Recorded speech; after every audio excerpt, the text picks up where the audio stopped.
लग्न चांगलं व्हावं, लाखो रुपये खर्च करत असतात आणि लाखो रुपये खर्च जर आपल्याला म्हणजे पैसे भेटले असं वाटत असेल तर आपल्याला सूत्रसंचालन देखील तेवढं धारदार पाहिजे। तर आपण लग्नामध्ये सूत्रसंचालन कसं करावं याचा आपण एक डेमो तुम्हाला मी दाखवत आहे। वक्रतुंड महाकाय सूर्यकोटी समप्रभ निर्विघ्नं कुरु मे देव सर्व कार्येषु सर्वदा।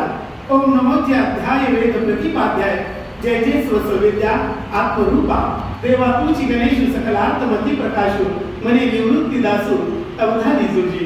गुरुर ब्रह्मा गुरुर विष्णू गुरुर्देव महेश्वरा गुरुर साक्षात परब्रह्म तस्मै श्री गुरुवे नमः।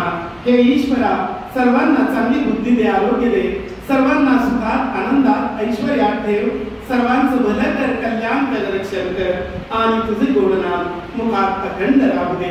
आगतम स्वागतम सुस्वागतम, आगतम स्वागतम सुस्वागतम। आजच्या या पवित्र मंगल शुभदिनी आज दक्षिण काशी तीर्थक्षेत्र वाईनगरीमध्ये संपन्न होत असणारा आजचा हा आनंदमय मंगलमय शुभ विवाह सोहळा आज या ठिकाणी प्रभाळे आणि घोडे या दोन कुटुंबियांच्या जीवनातील एक आनंदाचा मंगल सोहळा म्हणजेच शुभ विवाह। प्रभाळे आणि घोणे परिवारातील सर्व निमंत्रित पाहुणे मंडळी, आप्तेष्ट मित्र परिवार, सर्व कुटुंबीय नातेवाईक आणि ग्रामस्थ मंडळ पसरणे आणि रोहाई कोलाडीतून आलेल्या सर्वांचं या ठिकाणी मी मनापासून हार्दिक हार्दिक स्वागत करतो। आणि खऱ्या अर्थानं पवित्र तो देश पावन ते कुळ जिथे हरीचे दास जन्म घेती आणि शिवछत्रपतींच्या मर्द मावळ्यांच्या पदस्पर्शानं पावन आणि पुण्यमय असणाऱ्या दक्षिण काशी तीर्थक्षेत्र वाईनगरीमध्ये महागणपतीच्या आशीर्वादानं, सूर्यनारायणाच्या साक्षीनं, कुलदेवतेच्या कृपाशीर्वादानं, वाडवडिलांच्या पुण्याईनं संपन्न होत असणारा आजचा हा आनंदमय मंगलमय शुभविवाह सोहळा। या शुभविवाह प्रसंगी वधू आणि वरांना शुभेच्छा आणि शुभाशीर्वाद देण्यासाठी आज सामाजिक, शैक्षणिक, राजकीय, आध्यात्मिक, सांस्कृतिक, कला, क्रीडा, नाट्य, सहकार क्षेत्रातील अनेक सृजन सकल मान्यवर मंडळी आज या ठिकाणी उपस्थित आहेत। स्त्रीची सिद्धता, कुलदेवतेची कृपा देवता, अग्निहोमाची तेजस्विता, मंगल वाक्यांचा पवित्र ध्वनी आणि सुमनांचा सुगंध आज या सर्वांच्या साक्षीने आज या ठिकाणी दोन मनांचं, दोन जीवांचं मनोमिलन म्हणजेच शुभ विवाह या ठिकाणी संपन्न होत आहे। शुभ विवाह म्हणजे काय? तर शुभ विवाह म्हणजे दोन मनांचं, दोन जीवांचं मनोमिलन करणारा एक मंगल आणि पवित्र दिवस। शुभ विवाह म्हणजे आयुष्याच्या वाटेवरील एक नाजूक आणि सावध वळण।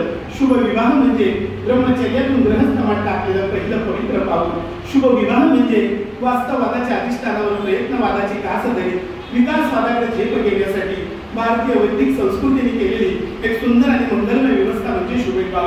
हे पहा, वर पक्षातील मान्यवरांना विनंती आहे की नवरदेव मुलास आपली लग्नाची वेळ 5:30 आहे, बरोबर वेळेत नवरदेव मुलास व्यासपीठावर घेऊन यायचं आहे। आणि मुलीकडील मान्यवरांना विनंती आहे की नवरी मुलीस फुलाच्या खंडवड्या बांधून आपण तयार ठेवायचं आहे। नवरी मुलीच्या आत्यांनी मावळण ओवाळणीसाठी मुख्य प्रवेशद्वाराजवळ नवरदेव आल्यानंतर त्या ठिकाणी उपस्थित राहायचं आहे।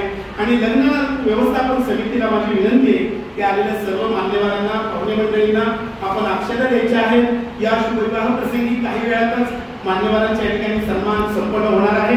विवाह झाल्यानंतर मात्र सर्वांची सुंदर अशी भोजन व्यवस्था म्हणजेच सेवितो हारस वाटितो अधिका यारी होऊ नका रानबाई, सर्वांसाठी सुंदर असं भोजनाचं देखील आयोजन या ठिकाणी करण्यात आलेलं आहे। एक अतिशय आनंददायी मंगलदायी विवाह सोहळा आपण सर्वजण या विवाह प्रसंगी उपस्थित आहात। समस्त प्रभाळे आणि पुणे परिवाराच्या वतीनं आपल्या सर्वांचं या ठिकाणी हार्दिक स्वागत। लग्नाची वेळ झालेली आहे।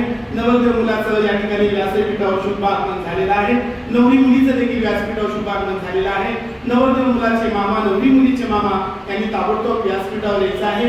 आणि या ठिकाणी मी काकांना विनंती करतो की आपल्या दैवी मानेतून या ठिकाणी या उभयतांचा आपण विवाह या ठिकाणी संपन्न करावा। आणि परमेश्वराला मी प्रार्थना करतो या उभयतांना उदंड दीर्घायुष्य लाभो, यांच्या हातून यांच्या आईवडिलांची, कुटुंबाची, समाजाची, देशाची, विश्वाची, पर्यावरणाची सेवा घडो अशी परमेश्वराची मी प्रार्थना करतो। सर्वांनाच या ठिकाणी मी या विवाहाच्या मंगलमय शुभेच्छा देतो, सर्वांचं या ठिकाणी स्वागत करतो आणि या ठिकाणी थांबतो। इति शुभम भवतु।